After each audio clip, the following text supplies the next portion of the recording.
Story 1. I'm deaf in my left ear, which is why I didn't hear the footsteps following me back to our Airbnb in Costa Rica until my sister grabbed my arm and whispered, "Someone's behind us." What happened in the next 72 hours still makes me check every lock twice before bed. My sister Emma and I had saved for 2 years to take this trip. We were both in our mid-20s, working dead-end retail jobs, and we desperately needed an escape. The rental looked perfect online, a small cottage 20 minutes outside of town, surrounded by jungle, with a private pool and total privacy. The host, Miguel, had 5-star reviews and promised to leave us completely alone unless we needed anything. We arrived on a Tuesday afternoon in late July. The heat hit us the moment we stepped off the plane, thick and humid. Miguel met us at the property, showed us where everything was, and handed us 2 sets of keys. He seemed nice enough, maybe in his 50s, with a warm smile and decent English. "You have my number," he said, pointing to a card on the kitchen counter. "The nearest neighbors are 10 minutes that way through the trees. You won't see anyone unless you want to. Perfect for relaxing, yes?" That should have been our first warning sign. The first 2 days were amazing. We spent our time at the pool, reading, drinking wine, and enjoying the sounds of the jungle at night. No Wi-Fi, minimal cell service, just us and nature. It felt like exactly what we needed. On Thursday evening, we decided to walk into town for dinner. It was about a 40-minute walk along a dirt road, but we wanted the exercise, and the sunset was beautiful. The restaurant was small and local, and we stayed longer than planned, drinking and laughing with some other tourists we met. By the time we started walking back, it was almost 11. The road was completely dark except for our phone flashlights, and the jungle sounds were louder at night. Insects, birds, things moving through the trees. That's when Emma grabbed my arm. "There's someone behind us," she said quietly. I turned to look. About 50 feet back, I could see a figure walking in the same direction. They were far enough away that I couldn't make out any features, just a dark shape moving at the same pace we were. "Maybe they're just heading home too," I said, but my stomach was already tight. "They weren't there a minute ago," Emma said. "I've been checking behind us because it's so dark. They just appeared." We walked faster. The figure behind us walked faster too. I couldn't hear their footsteps because of my ear, but Emma kept looking back every few seconds. "They're getting closer," she whispered. We were still 15 minutes from the cottage. The road stretched ahead of us, empty and dark, with thick jungle on both sides. No houses, no lights, no one to call for help with our spotty service. "Run," Emma said suddenly. We ran.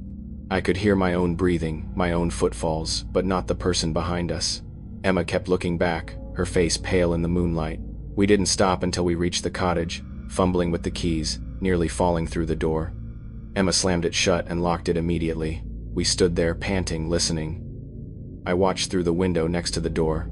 About 2 minutes later, the figure walked past our driveway. Slowly, they paused right at the entrance, looking toward the cottage. Then they continued down the road and disappeared into the darkness. "That was so creepy," Emma said, still catching her breath.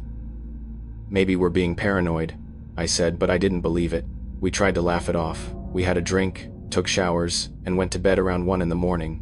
The cottage had 2 bedrooms on opposite ends of the small house, separated by the living room and kitchen. I was almost asleep when I heard Emma scream. I ran to her room. She was standing by the window, shaking, pointing outside. "Someone was looking in," she said. "Right there," a face pressed against the glass. The window faced the back of the property, toward the pool and the jungle beyond. I looked out but saw nothing except darkness and the faint reflection of the room's light on the glass. "Are you sure?" I asked. "Yes." I woke up and they were just staring at me. Then they ducked down.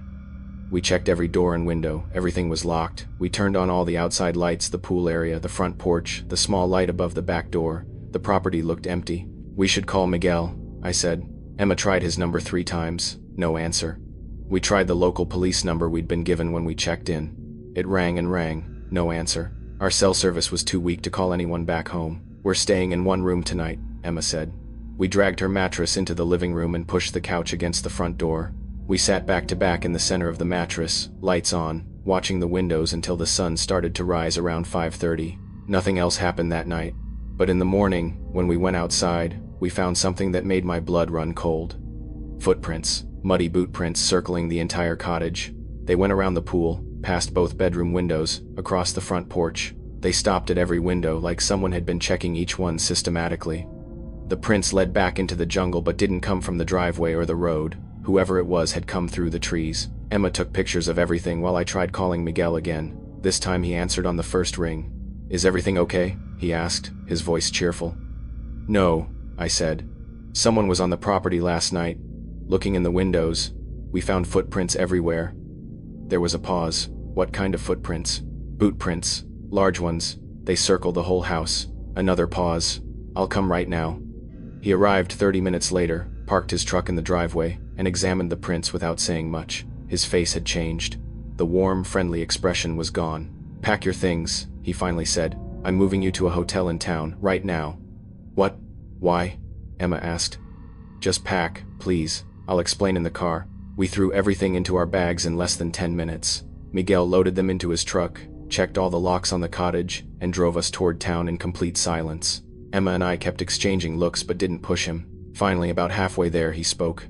"There was a man," he said slowly. "He worked for the property management company, maintenance, cleaning, things like that. He had keys to all the rental properties." My stomach dropped. "Had?" I asked. "They fired him 6 weeks ago. Caught him going through guests' belongings, taking small things, jewelry, underwear, photos. The police investigated but couldn't prove enough to arrest him. He was angry, very angry." "Does he still have keys?" Emma asked quietly. Miguel's hands tightened on the steering wheel. "He was supposed to return them, but 2 weeks ago, another property had a break-in. Nothing taken, but someone had been inside. Went through the bedrooms, the bathroom. They found boot prints in the carpet." "And you didn't think to warn us?" I said, my voice rising. "The police said he left the area. They said he was gone." "Obviously he's not gone," Emma snapped. "Miguel drove us to a small hotel near the town center and paid for 3 nights himself. He apologized repeatedly, gave us his personal cell phone number, and said he'd report everything to the police immediately.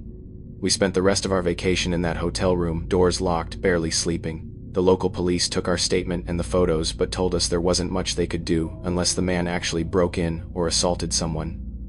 They'd keep an eye out. On our last day, the morning we were leaving for the airport, Emma got a notification on her phone. She'd posted some vacation photos on social media throughout the week, pictures of the cottage, the pool, us with drinks by the water. Someone had liked all of them. The profile had no picture, no posts, just a name that was clearly fake. But what made Emma's hands start shaking was the account creation date. It had been created the day we arrived in Costa Rica. And the last photo they'd liked, posted 2 days before we left, showed Emma in the pool. In the background, barely visible in the jungle tree line, was a dark figure. We'd never noticed it when we posted the photo, but zooming in you could see it clearly. Someone standing in the trees, watching. Miguel called us 3 days after we returned home. The police had finally arrested the man. They'd found him hiding in an abandoned property 2 miles from the cottage where we'd stayed. In his bag were 63 photographs printed from social media accounts. Women and couples who'd stayed at properties he used to maintain. 17 of those photos were of Emma and me. I still check the backgrounds of every photo before I post anything online. And I'll never stay in a remote rental property again, no matter how perfect it looks in the listing, because I know now that privacy can be a trap just as easily as it can be an escape. Sometimes I still wonder how many nights he watched us before we noticed, and that terrifies me more than anything else. Story 2. The resort in the Philippines offered a digital detox experience. No phones, no internet, complete disconnection. I thought it sounded perfect until I found the stack of Polaroid photos hidden in my bungalow. Photos of me, taken over the past 3 days. My boyfriend Derek and I had been fighting for months. Work stress, money problems, the usual stuff that makes you forget why you fell in love in the first place. This vacation was supposed to fix things. A last attempt before we admitted it wasn't working. We booked a week at an eco-resort on a small island, one of those places that advertises itself as off the grid. Solar power, composting toilets, and a strict no-technology policy. You had to lock your phone and laptop in a safe at the front desk when you checked in. They kept the key. "It'll be good for us," Derek said as we handed over our devices. No distractions, just us. The resort only had 12 bungalows, all spread out along the beach with palm trees between them for privacy. Ours was number 7, the furthest from the main building.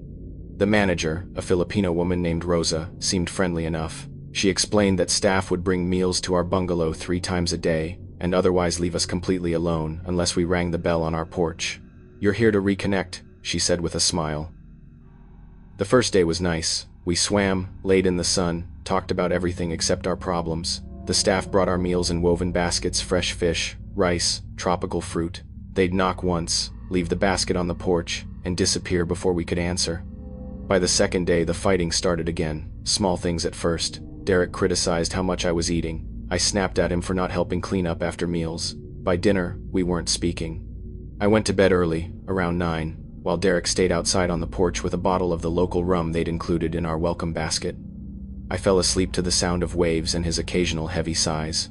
The next morning, Derek was already awake when I got up, sitting on the porch and staring at the ocean. He looked tired. "Didn't sleep well?" I asked. "Kept hearing weird noises," he said, "like someone walking around outside, probably just animals." I shrugged it off. We were in the jungle. Of course there were animals. That afternoon, while Derek was showering, I decided to look for the extra towels Rosa had mentioned during check-in. She'd said they were in the closet in the bedroom. I opened it and started moving things around: extra pillows, blankets, a flashlight. That's when I saw the box on the top shelf, pushed all the way to the back. It was wooden, about the size of a shoebox, with a metal clasp. Something told me not to open it, but curiosity won. Inside were photographs, dozens of them, all Polaroids with that distinctive square shape and white border. The first few were of the beach, the sunset, the resort buildings, normal vacation shots. But then I saw one that made my breath catch. It was me, sitting on our porch, reading a book. I was wearing the blue sundress I'd worn yesterday. I flipped through more photos. Me walking on the beach, me eating breakfast on the porch, Derek and me arguing by the water, me sleeping in bed, visible through the bungalow window. All taken within the last 3 days, all taken without my knowledge. My hands started shaking. There had to be 30 photos of just me, some of Derek too, but mostly me. Different angles, different times of day, different locations around our bungalow. Someone had been watching us, constantly. "Derek," I called out, my voice cracking. He came out of the bathroom wrapped in a towel, water still dripping from his hair. "What's wrong?" I showed him the box. His face went pale as he looked through the photos. "What the hell?" he whispered. "Who took these?" "I don't know, but we need to leave, right now." We got dressed quickly and went straight to the main building. Rosa was at the front desk, smiling that same pleasant smile. "Is everything all right?" she asked. Derek slammed the box on the counter. "We found these in our bungalow. Someone's been taking pictures of us without permission. We want our phones back and we're leaving today." Rosa's smile faltered. She opened the box and looked through the photos, her expression unreadable. "Where exactly did you find this?" she asked quietly. "In the bedroom closet, top shelf." She closed the box carefully. "I need to speak with the owner. Please wait here." She disappeared into a back office. Derek and I stood there for almost 15 minutes, getting more anxious by the minute. The resort seemed empty. We couldn't hear any other guests, couldn't see any other staff. Finally, Rosa returned with an older man, maybe in his 60s, wearing shorts and a faded resort polo. "I'm Marcus, the owner," he said. His accent was British, clipped. "Rosa showed me what you found. I apologize for the distress, but there's been a misunderstanding." "A misunderstanding?" I said, my voice rising. "Someone's been stalking us." "Those photos are from a previous guest," Marcus said calmly. "A photographer who stayed in your bungalow last month. He must have left them behind. We clearly missed them during turnover." "That's me in the photos," I said. "Wearing clothes I brought on this trip. That's our food basket from yesterday." Marcus took the box and looked through the photos again, more carefully this time. His face changed. "I see," he said slowly. "Yes, you're right. I apologize, this is very concerning. We want to leave," Derek said firmly. "Now, give us our phones and call us a boat." "Of course. Absolutely. I'll arrange transport immediately." Marcus handed the box to Rosa. "Take these to my office. I'll handle this personally." Within an hour, we were packed and waiting on the dock for the boat back to the main island. Marcus had given us a full refund and apologized repeatedly. Rosa had avoided eye contact the entire time. The boat ride took 45 minutes. Neither Derek nor I spoke. We were both too rattled, too creeped out by the whole thing. When we got to the main island, we collected our phones from the resort's sister location where they'd been stored. The moment I turned mine on, notifications flooded in. Messages, emails, social media alerts, and one notification that made my stomach drop. An email from an unknown address with no subject line, sent 2 hours ago. I opened it. It was a photo attachment, a Polaroid, scanned and digitally sent. The image showed Derek and me on the dock waiting for the boat, taken from behind us. You could see our packed bags, our tense body language. Below the image was a single line of text. "Come back soon." Derek saw me staring at my phone. "What is it?" I showed him. His face went white. "That was taken less than 2 hours ago," he said. "We need to call the police." We filed a report at the local station. The officers seemed concerned but explained that the resort was in a jurisdictional gray area, technically on private land with limited oversight. They'd send someone to investigate, but it would take time. "Did you see anyone with a camera?" one officer asked. We both shook our heads. That was the worst part. In 3 days we'd never seen anyone except Rosa and the staff members who dropped off food, and they always knocked and left immediately. Whoever had taken those photos had been invisible. We flew home 2 days later, cutting our vacation short by 3 days. Derek and I barely spoke on the flights. The trip that was supposed to save our relationship had done the opposite. We broke up 2 weeks after returning, but that's not the part that still haunts me. 3 months later, I got a package at my apartment, no return address. Inside was a single Polaroid photo. It was me, walking into my apartment building, wearing the jacket I'd bought just last week. The photo was dated on the back in blue ink, 2 days ago. I filed another police report, increased my building's security, changed my routines, but I still don't know who was at that resort or why they chose me, and I don't know if they're still watching. I never posted about that vacation on social media. Never told anyone except Derek and the police what really happened. But someone out there has a collection of photos of me that spans months and multiple countries. Sometimes late at night I think about all those times I felt like someone was watching me but dismissed it as paranoia, and I wonder how long they've really been following me. The resort closed down 4 months after our visit.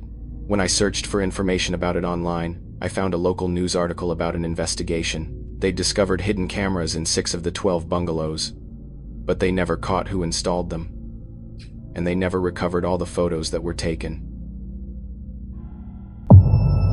Story 3. I found a USB drive in my rental car in Iceland, and I made the mistake of plugging it in to see what was on it. The video files were time-stamped from earlier that same day, and they were all footage of me. My name is Sarah, and I'd been planning this solo trip to Iceland for over a year. I'm 31, recently divorced, and I needed to prove to myself that I could do something completely alone. Iceland seemed perfect, safe, beautiful, and far enough from home that I could really disconnect. I landed in Reykjavik on a Wednesday in early September. The plan was simple: rent a car, drive the ring road over 10 days, stay in different guest houses each night, and just exist without anyone else's input or opinions. The rental car was a small white SUV, fairly new, with about 15,000 kilometers on it. The guy at the rental desk barely looked at me as he handed over the keys and pointed me toward the lot. "GPS is built in," he said in accented English. "Just follow the route. Roads are easy this time of year." I loaded my suitcase into the back and started driving. The first few hours were incredible. Empty roads, volcanic landscapes, mountains in the distance. I felt free for the first time in months. Around noon, I stopped at a small cafe in a village I can't even remember the name of. I grabbed a coffee and a sandwich, used the bathroom, and got back on the road. The next guest house wasn't until evening, so I had plenty of time to take my time and stop for photos. About an hour later, I reached into the cup holder for my coffee and noticed something wedged behind it. A small black USB drive, the cheap kind you can buy in bulk. I figured the previous renter had left it by accident. I almost threw it out the window, but then I thought maybe there were important files on it, vacation photos they'd want back, documents, whatever. I decided I'd plug it in at the guest house that night and see if there was any contact information on it.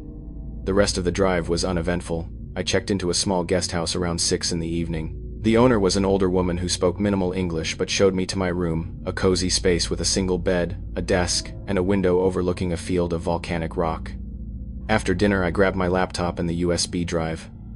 I plugged it in, expecting to see vacation photos, or maybe work documents. Instead, there were 12 video files, all labeled with dates and times, all from today. The first file was timestamped 9:47 a.m. I clicked it.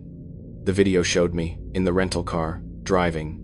The camera angle was from the back seat, positioned low, like it had been placed on the floor behind the passenger seat. You could see the back of my head, my hands on the steering wheel, the GPS screen on the dashboard. The video was about 3 minutes long, and showed me driving in silence, occasionally glancing at the scenery. My heart started pounding. I clicked the second file. 10:23 a.m. Me pulling into the cafe parking lot, getting out of the car, walking toward the building. The camera angle stayed fixed inside the car, filming through the windshield. Third file, 11:05 a.m. Me getting back into the car, coffee in hand, adjusting the GPS. Fourth file, 11:52 a.m. Me singing along to music on the radio, badly, thinking I was completely alone. There were 12 files total. The last one was time-stamped 5:34 p.m., less than 30 minutes before I'd arrived at the guest house. It showed me driving in golden afternoon light, tired, rubbing my eyes at a stoplight. Someone had been recording me all day, from inside my rental car. I jumped up from the desk and ran to the window looking down at the parking lot. My rental car was parked right below, exactly where I'd left it. The doors were locked. I'd checked them, but someone had put a camera in that car, and they'd been recording me without my knowledge. I grabbed my phone and tried to call the rental company. No answer. It was after business hours. I tried the emergency number they'd given me. It rang 4 times, then went to voicemail. I didn't know what else to do. I went downstairs and found the guest house owner in the kitchen. "Excuse me," I said, trying to keep my voice steady. "Do you speak English? I need help." She looked confused, said something in Icelandic, then called out to someone in another room. A younger guy appeared, maybe her son, probably in his 20s. "I speak English," he said. "What's wrong?" I explained about the USB drive and the videos. His expression darkened. "You need to call the police," he said immediately. I tried the rental company. "No, the police, now, this is serious." He helped me call the local police station. A female officer arrived about 40 minutes later, along with a male partner. They spoke good English and took the situation seriously right away. The female officer, who introduced herself as Hilda, examined the USB drive and watched several of the video files on my laptop. Her face remained professional, but I could see the concern in her eyes. "Where is the car now?" she asked. "In the parking lot. We need to search it. Do you have the keys?" I handed them over. The 3 of us went outside with flashlights. Even though it was still light out this far north in early September, Hilda's partner, whose name I didn't catch, opened the back door and immediately got on his hands and knees looking under the seats. "Here," he said after less than a minute. He pulled out a small black camera, about the size of a matchbox, with a wide-angle lens. It had been wedged between the back seat cushion and the floor, angled up toward the front seats. The camera was still on. A tiny red light blinked on its side. Hilda put on gloves and carefully removed it, placing it in an evidence bag. Then they searched the rest of the car. They found a second camera hidden in the dashboard vent, pointing at the driver's seat. Both cameras were wireless and appeared to be recording to some kind of remote storage. "How long have you had this car?" Hilda asked. "Since this morning. I picked it up at the airport around 8. "And you've been alone the entire time?" "Yes, completely alone." Hilda and her partner exchanged a look. "We'll need to keep the car," she said. "And we need you to come to the station to make a formal statement. We'll arrange a different rental for you, and we'll need the information from the rental company." At the police station, I gave them everything: the rental agreement, the USB drive, my entire timeline for the day. They explained that there had been 2 other reports in the past month of tourists finding cameras in rental cars, both from the same rental company I'd used. "We've been investigating," Hilda explained, "but these cameras are purchased in bulk online, hard to trace, and whoever is doing this knows how to cover their tracks digitally." "What do they do with the videos?" I asked, though I wasn't sure I wanted to know. "We don't know yet. We haven't found them being sold or distributed online. It's possible it's just someone watching, for their own purposes." That somehow felt worse. They arranged for me to get a different car from a different company the next morning. They offered to have an officer stay at the guest house overnight, but I said I'd be fine. I wasn't fine, but I also didn't want to seem more afraid than I already was. I barely slept that night. Every sound outside made me jump. I kept thinking about all those videos: me singing, me yawning, me checking my teeth in the rearview mirror, me existing in what I thought was private space. Someone had been watching me all day, and I'd had no idea. The next morning, the police called. They'd examined both cameras more carefully. The footage was being uploaded in real time to a cloud server, but the server was routed through multiple VPNs and proxy networks. They were working with tech specialists to trace it, but it would take time. "We recommend you continue your trip with the new car," Hilda said. "But please be cautious. Check your vehicle regularly. And if you notice anything unusual, call us immediately." I thought about just flying home, canceling the whole trip, but something stubborn in me refused. I got the new rental, a red sedan this time from a completely different company. I checked every inch of it before driving away. Under the seats, in the vents, in the cup holders, even in the wheel wells, nothing. The rest of my trip was beautiful but tainted. I couldn't relax. Every time I stopped somewhere, I'd search the car again. I took different routes than I'd planned, stayed in different guest houses, constantly worried that someone was still tracking me somehow. I made it through the 10 days and flew home without any other incidents. 2 weeks after I returned home, I got an email from Hilda. They'd traced the server. The person running it was an employee of the rental company, a mechanic who had access to all the vehicles. He'd been installing cameras in cars rented by solo female travelers for over 8 months. They'd arrested him, seized his computers, found over 300 hours of footage from dozens of women. He claimed he never did anything with the videos except watch them, never shared them, never sold them, just watched women existing in private moments, thinking they were alone. The rental company settled out of court with all the victims. I got a payout that almost covered my therapy bills. But here's what still bothers me. Those 12 videos from my first day are still out there somewhere, backed up on some server, maybe saved to some hard drive the police didn't find. Me singing off-key, me rubbing my tired eyes, me being completely unguarded because I thought I was safe. I don't take solo trips anymore. And I'll never rent a car without completely tearing it apart first, checking every corner, every vent, every shadow. Because I learned the hard way that privacy is an illusion and someone is always watching. Well, those were tonight's stories. If you enjoyed them, make sure to subscribe, leave a like, and let me know in the comments which one got to you the most. I'll see you soon with more stories.